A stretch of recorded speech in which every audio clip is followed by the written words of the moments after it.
వామన్నం వర్షం పడింది, 3 రోజులు బట్టి జ్వరం వచ్చింది. దానివల్ల నోరేం బాగాలేదు, ఏమీ తినలేదు. ఈరోజు ఏదైనా తినాలనిపిస్తుంది. అందుకని వామ్ రైస్ తయారు చేసుకుందామని, వామన్నం తాలింపు పెట్టుకుందామని తిందామని ప్రిపేర్ అవుతున్నాను. మీరు చూడండి, మీకు ఎవరికైనా కావలిస్తే చేసుకోండి. ముందుగా ఆయిల్ వేసుకోవాలి.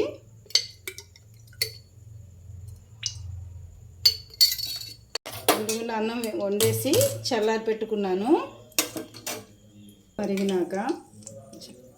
ఆయిల్ మరిగినాక కొంచెం జీలకర్ర, కొద్దిగా ఆవాలు, కొంచెం మినప్పప్పు, అలాగే 3 ఎండుమిరపకాయలు, అలాగే ఒక 7-8 ఎల్లుల్లి రెబ్బలు, అలానే 2 రెమ్మల కరివేపాకు వేసుకొని ఇలా కలిగి పెట్టుకోవాలి. వాము రైస్ అన్నాం కదా, అందుకని వాముని కొంచెం ఏమైనా ఇసుక గట్టి ఉంటుందేమని కొంచెం అంది పైన తేలిందంతా కూడా ఇట్లా తీసుకొని ఇందులో వేసుకోవాలి. కిందంతా ఇసుక ఉండిపోతుంది.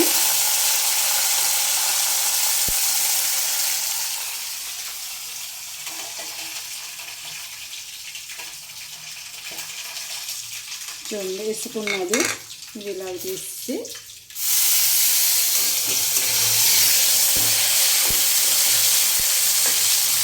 వేసాం కదా.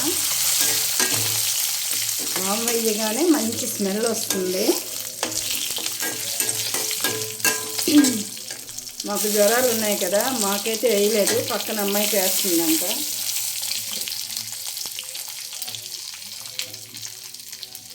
అలాగే రైస్కి సరిపడ్డ సాల్టు, జ్వరం కనుక యాంటీబయాటిక్ చిటికెడు పసుపు వేసి ఇలా కలుపుకున్నాక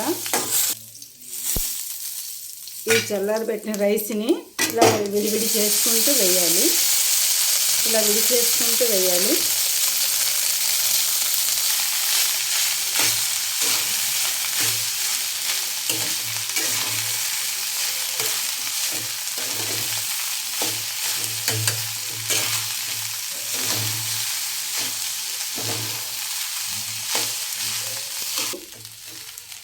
వేడి వేడి వామన్నము రెడీ అయిపోయింది.